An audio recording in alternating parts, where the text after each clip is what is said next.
우리는 오늘 읽은 말씀에 등장하는 것과 같은 시대를 살고 있습니다. 이 세대는 피리를 불어도 춤추지 않고 슬피 울어도 가슴을 치지 않습니다. 나의 삶에는 부조리가 가득합니다. 어떻게 저게 저렇게 되나? 저게 진짜 말이 되나 싶은 일들이 많이 보입니다.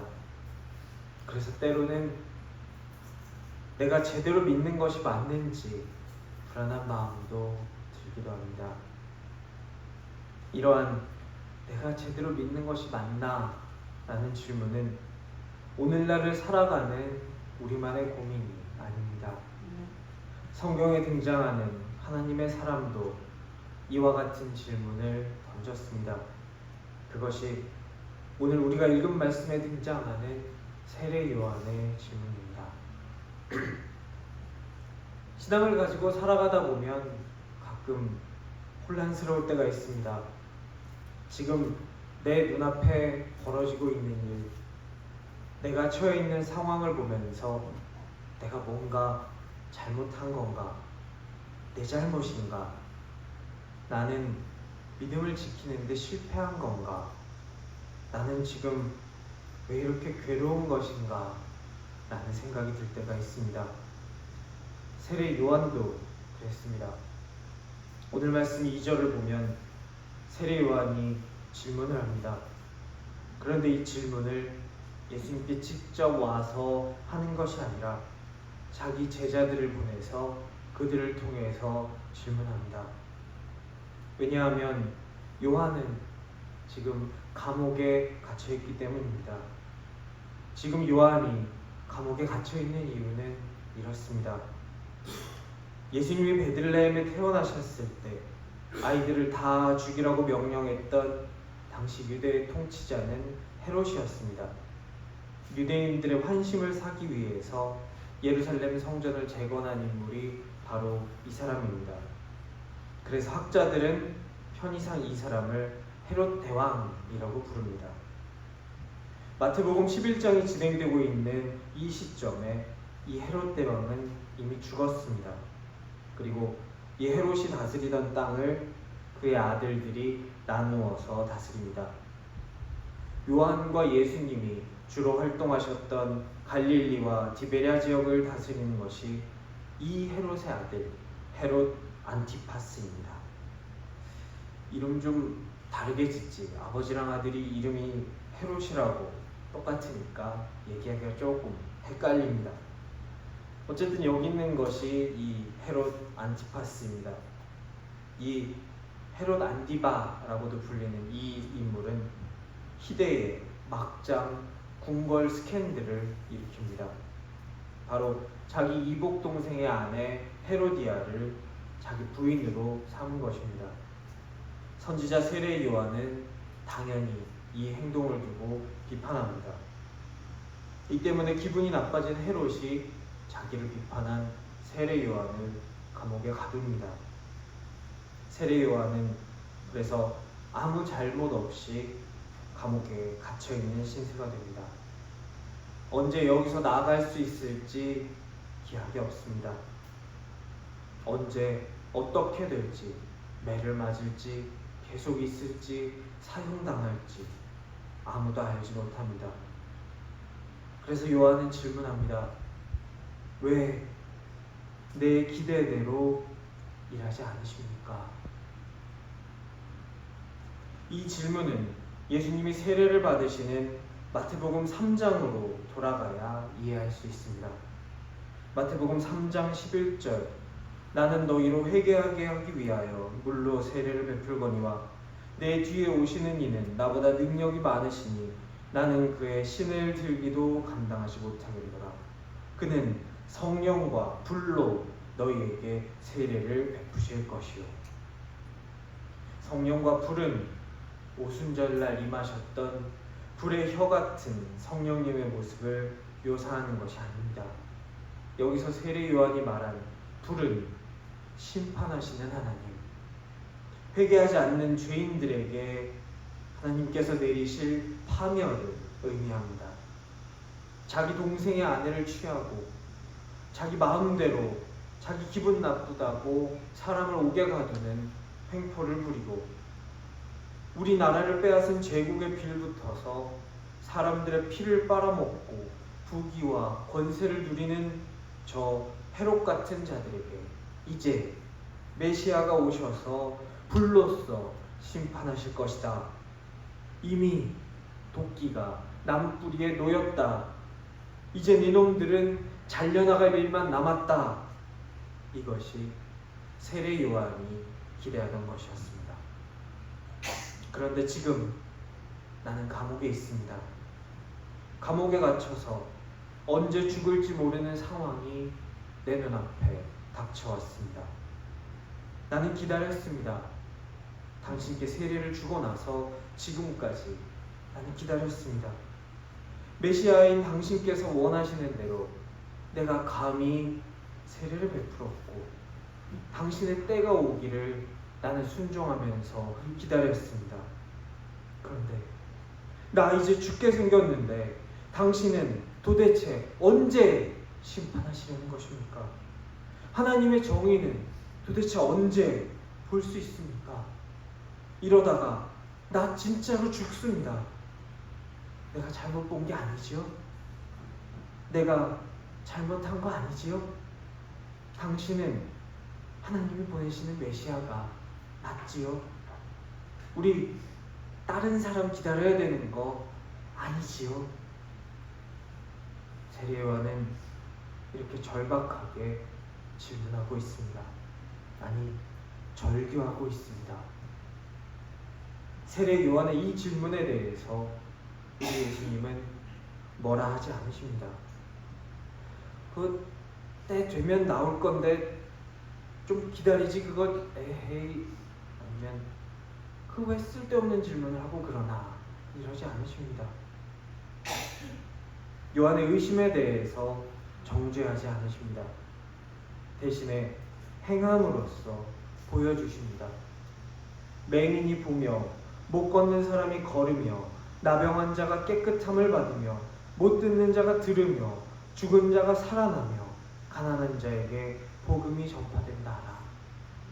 이사야 선지자가 예언했던 메시아가 오셔서 하실 일들이 지금 일어나고 있음을 말씀하십니다. 요한의 관점에서 예수님은 아무것도 하지 않으시는 것처럼 보입니다. 너무나 여유있게 돌아다니시며 그저 병든 사람이나 고쳐주고 계신 것으로 보입니다. 내가 말하는 메시아가 할 일은 저게 아닌데 나 지금 죽게 생겼는데 나는 돌아보지도 않으십니까? 하나님, 왜 내 고통과 내 기도에는 침묵하십니까? 요한은 질문한 것입니다. 하나님은 요한의 질문에 답하십니다. 하나님이 침묵하고 계신 것처럼 보여도 의심의 순간에도 일하고 계심을 말씀하십니다. 우리의 신앙은 의심과 질문을 포함하는 여정입니다. 내가 뭔가 잘못한 것인가? 그래서 지금 내 눈앞에 이런 일이 벌어지고 있는 것인가? 의심이 될 수 있습니다. 하지만 그런 의심 속에서도 하나님을 신뢰하는 것을 포기하지 않는 것이 믿음입니다. 우리가 좋아하는 가상의 이야기 속 영웅들이 이런 모습을 보여주는 경우가 많이 있습니다. 영웅이 그의 믿음대로 선한 일을 행합니다. 하지만 그의 삶에는 여러 어려움과 고난만이 그를 기다리고 있습니다. 그의 믿음을 뿌리째 흔들어버릴 만큼 힘든 일이 그에게 닥쳐옵니다. 하지만 그 영웅은 그의 선함과 믿음을 끝까지 포기하지 않습니다. 우리는 그래서 이런 캐릭터를 사랑합니다. 우리의 믿음의 여정도 이와 같습니다. 우리에게 떠오르는 질문과 의심은 불경한 것이 아닙니다. 내가 잘못되고 내가 뭔가 잘못하고 나약하고 내 믿음이 뭔가 틀려서 떠오르는 것이 아닙니다. 그런 질문과 의심이 나의 마음속에 떠오를 때 질문하고 또 질문하십시오. 이런 것까지 질문하고 의심해도 되나 싶은 것까지 하십시오. 해도 됩니다. 그 질문의 끝에는 우리 예수님께서 웃으면서 우리를 팔 벌려 기다리고 계십니다. 그 질문의 여정을 칭찬해 주실 것입니다. 질문하고 의심하지만 그 질문과 의심 속에서 믿음을 포기하지 마십시오. 영웅이 그에게 닥친 고통 끝에 믿음을 포기해버리고 자기의 힘을 자기 일신의 안녕을 위해 자기의 부귀영화를 위해서 휘두르면 그는 악당이 됩니다. 하지만 끝까지 믿음을 포기하지 않으면 영웅이 됩니다. 우리가 의심하고 질문하게 만드는 고통은 하나님의 부재를 의미하지 않습니다. 하나님이 나를 떠나 나를 버리고 어디론가 가셔서 내가 지금 이 고통에 처하게 됐다라는 것을 의미하지 않습니다. 그 고통 중에서도 하나님은 우리를 귀한 존재로 여기고 계십니다. 예수님께서 오늘 말씀 9절에서 세례 요한을 선지자들보다 더 나은 자다라고 말씀해 주시는 것처럼 말입니다. 우리 아이들이 이번 달 동안 성경학교 이야기를 통해서 보고 있는 여호수아와 갈렙이 그랬습니다. 약속을 붙들고 이집트를 탈출했지만 그들의 앞에는 어려움이 있었습니다. 그들의 눈앞에 있는 여리고성은 불과 얼마 전까지 노예였던 이스라엘 백성들이 전쟁을 통해서 점령하기에는 너무나 강대해 보였습니다. 그들 앞에 우리는 그저 밟으면 죽을 메뚜기처럼 보였습니다. 여호수아와 갈렙 앞에는 함께 정탐하면서 서로 믿고 신뢰했던 그 10사람의 마치 배신과도 같은 보고가 있었습니다. 그리고 그들의 절망적인 보고에 휘둘리는 수많은 무리들이 있었습니다. 우리는 2명이고 저쪽은 10명입니다. 그 10명의 동조하는 일일이 다 셀 수 없는 수많은 사람들이 우리 여기 왜 왔냐고 하나님을 원망하며 울부짖고 있습니다. 그 순간 내가 잘못 봤나? 내가 잘못 생각한 건가? 라는 생각이 들 수 있습니다. 하지만 여호수아와 갈렙은 다른 이들의 목소리에 동조되지 않았습니다. 다른 이들의 시선에 휘말리지 않았습니다. 여호수아와 갈렙은 믿음으로 하나님의 약속을 끝까지 붙들었습니다. 혼란과 실망과 질문은 있을 수 있는 것입니다. 세례 요한이 그러했던 것처럼 말입니다. 하지만 그때에 그 실망에서 주저하고 넘어지는 것이 아니라 실망을 넘어서서 신뢰를 붙드십시오. 여리고 성 앞까지 가서 포기하지 마십시오. 고통 중에서도 나를 거기 적당히 타협하고 주저앉히려는 그 여러 의심 속에서도 하나님께서 나를 붙들고 계시는 그 손을 끝까지 놓지 않기를, 그 믿음을 끝까지 붙들 수 있는 우리가 되기를 간절히 축원합니다.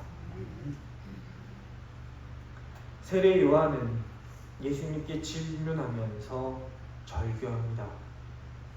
왜 나의 삶에 이런 고난과 고통이 있습니까?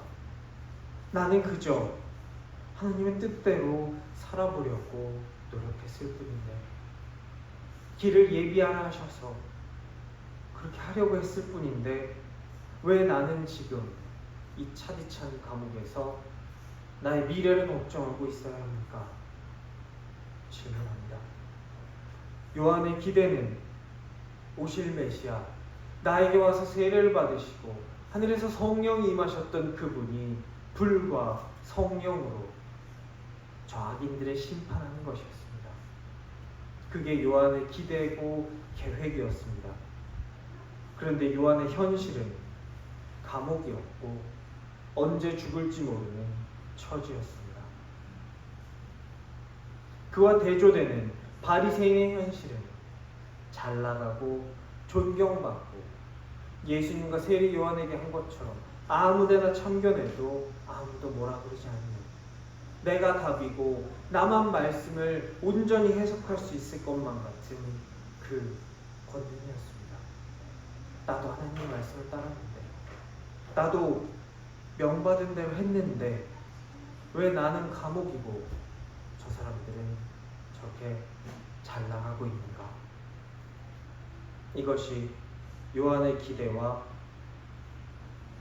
현실의 차이였습니다. 성경 속에 불공정함은, 아니 우리 인간의 삶 속에서 불공정함은 계속 존재해 왔습니다. 많은 불공정한 사례들이 우리 성경에 등장합니다. 시편 73편은 왜 악인이 저렇게 형통합니까? 라고 하나님께 질문하는 질문과 깨달음으로 구성되어 있습니다. 하나님은 이 질문에 대해 세상을 뒤집는 것으로, 이들의 계획대로 불로 저들을 심판하는 것으로 답변하는 대신에 낮고 작은 자들 속에서 일하시는 모습으로 우리에게 답변하십니다. 우리와 같은 평범한 사람들, 낮은 위치, 작은 자들, 그 가운데에서 일하고 계십니다.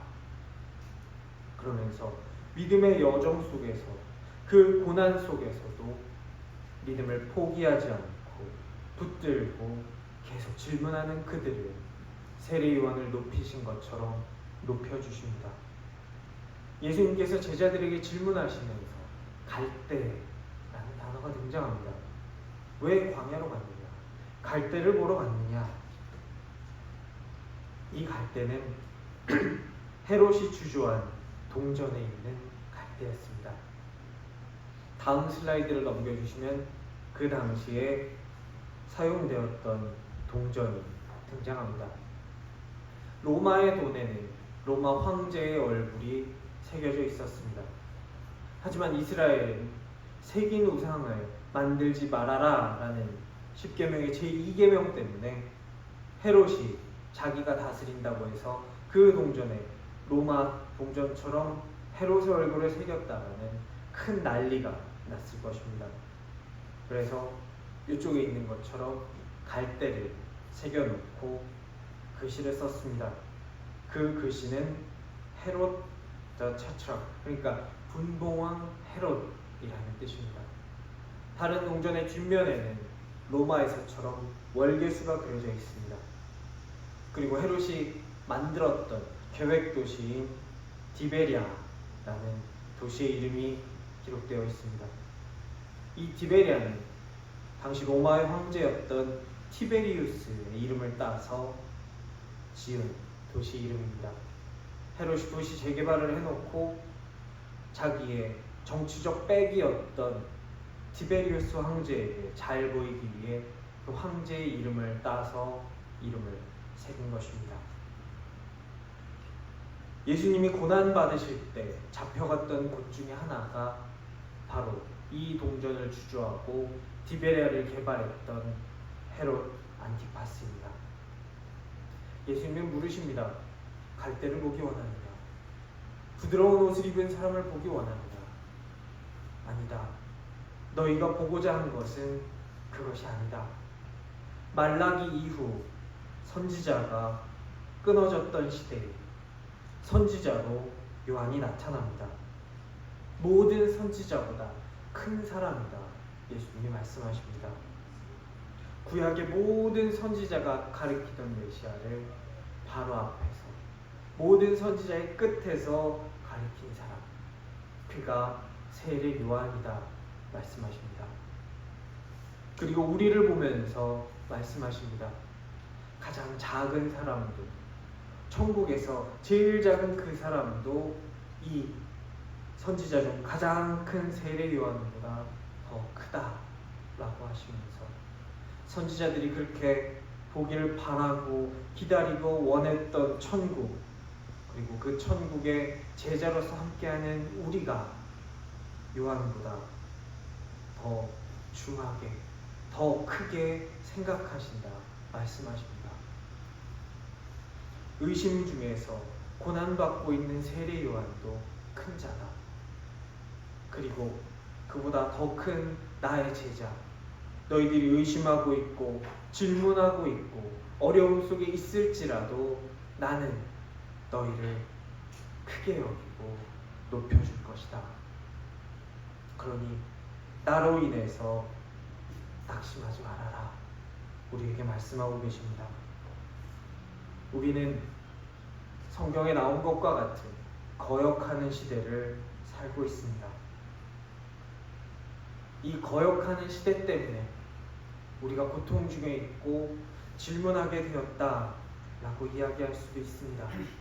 모든 것을 다 그 시대 때문이다 라고 핑계댈 수 있습니다. 하지만 오늘 성경은 말씀하십니다. 우리가 겪는 거절을 예수님도, 세례 요한도, 제자들도 똑같이 겪으셨다. 진리를 향한 마음이 삐뚤어지고 굳어져서 그 진리가 눈앞에 와서 선포하고 계셔도 받아들이지 못하는 사람들, 그런 사람 가운데에서 우리 예수님이 살아가셨고 세례 요한이 살았고 제자들이 그 길을 따라갔다 말씀하십니다. 그 길을 따르는 우리도 이 일을, 이런 시대를 겪는 것은 당연한 일입니다. 우리가 그 시대를 겪을 때 우리는 예수님이 겪으셨던 고난과 같은 고난을 겪는 것입니다. 우리가 예수님의 뒤를 따라가면서 이 의심과 고통 속에 있을 때 우리는 제자들이 받았던 것과 똑같은 것을 받고 있는 것입니다. 우리 이 고난 중에 있을 때, 고난이 우리를 의심하게 하고 질문하게 할 때 기뻐하고 즐거워합시다. 나의 고통과 혼란은 내가 하나님의 손을 놓아버린 것 때문에 온 것이 아니라 하나님을 끝까지 붙잡으려고 노력하기 때문에 온 것이라는 것을 우리 다 함께 기억합시다. 그래서 실망 대신에 신뢰를 붙잡읍시다. 절망 대신에 감사를 선택합시다.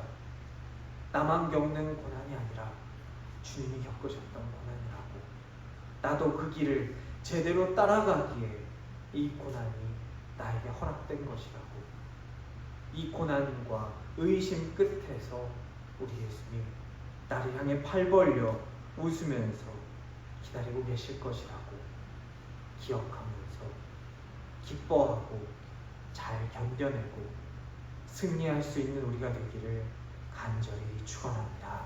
아멘.